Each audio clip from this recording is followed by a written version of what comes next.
दोस्तों, crypto market, stock market सब कुछ एकदम सही चल रहा था, लेकिन फिर अचानक से नास्डैक धड़ाम। एक ही दिन में 3.5% यानी करीब 820 पॉइंट्स की गिरावट। और सिर्फ नैस्डैक ही नहीं, डाउ जोन्स में भी लगभग 2.5% की भारी गिरावट देखने को मिली। अब बात करें बिटकॉइन की, तो भाई वो तो सीधा $1,25,000 से गिरकर $1,10,000 तक आ गया, यानी 10% की गिरावट एक ही दिन में।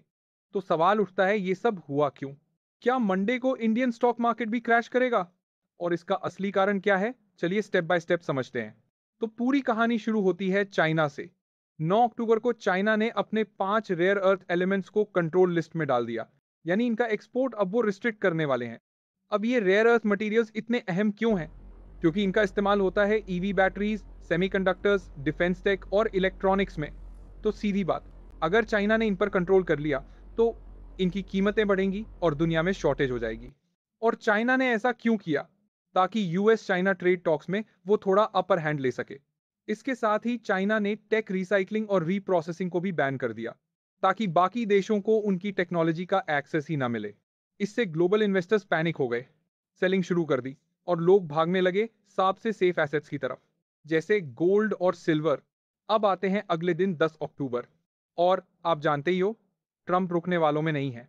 उन्होंने तुरंत धमकी दी कि अगर चाइना ने रिस्ट्रिक्शंस नहीं हटाए तो वो एक 100% टैरिफ लगाने वाले हैं। बस इतना सुनना था कि यूएस मार्केट्स क्रैश, बिटकॉइन 10% नीचे और ग्लोबल मार्केट्स में भी पैनिक फैल गया। क्योंकि अगर ट्रंप सच में एक 100% टैरिफ लगा देते हैं तो यूएस में इन्फ्लेशन और भी बढ़ जाएगा। पहले से ही वहां गवर्नमेंट शटडाउन चल रहा है, एम्प्लॉयज अनपेड लीव पर हैं और इकोनॉमिक डेटा डिले हो रहा है। अगर चाइना एक्सपोर्ट रिस्ट्रिक्शंस लागू करता है तो इसका सीधा असर पड़ेगा सेमीकंडक्टर और बैटरी सप्लाई पर।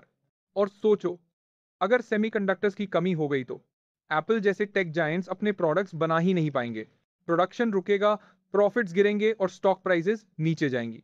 तो यही रीजन है जिससे ग्लोबल मार्केट्स गिरे हैं। अब आते हैं हमारे इंडियन मार्केट्स पर। फ्राइडे को हमारा मार्केट ग्रीन में बंद हुआ था, क्योंकि तब तक ये न्यूज आई नहीं थी। लेकिन जब न्यूज आई तब गिफ्ट निफ्टी खुला हुआ था और उसमें करीब 1% की गिरावट देखी गई। तो अगर वीकेंड में कोई नई बड़ी खबर नहीं आती तो मंडे को निफ्टी में आधा से 1% तक की गिरावट देखी जा सकती है। कंक्लूजन ये है कि चाइना ने अभी सिर्फ रिस्ट्रिक्शंस अनाउंस किए हैं, लागू नहीं। ट्रंप ने टैरिफ लगाने की धमकी दी है, अभी लगाया नहीं है। यूएस के इन्फ्लेशन और अनएम्प्लॉयमेंट के डेटा आने बाकी हैं। अगर डेटा खराब आता है या चाइना रिटेलिएट करता है तो मार्केट और नीचे जा सकता है। अगर आप शॉर्ट टर्म ट्रेडर हो तो अभी के लिए थोड़ा कॉशियस रहना जरूरी है। पूरा पैसा एक साथ मत डालो, थोड़ा थोड़ा इन्वेस्ट करो और लेवरेज कम रखो, क्योंकि वॉलेटिलिटी अभी बहुत ज्यादा है। अगर आप सिप करते हो तो रोकने की जरूरत नहीं है, कंटिन्यू करो। लेकिन ध्यान रखो कि आपका पोर्टफोलियो डाइवर्सिफाइड हो, सारा पैसा एक ही सेक्टर में मत डालो, स्पेशली सेमीकंडक्टर्स या टेक में, जो अभी डायरेक्टली इंपैक्ट में है।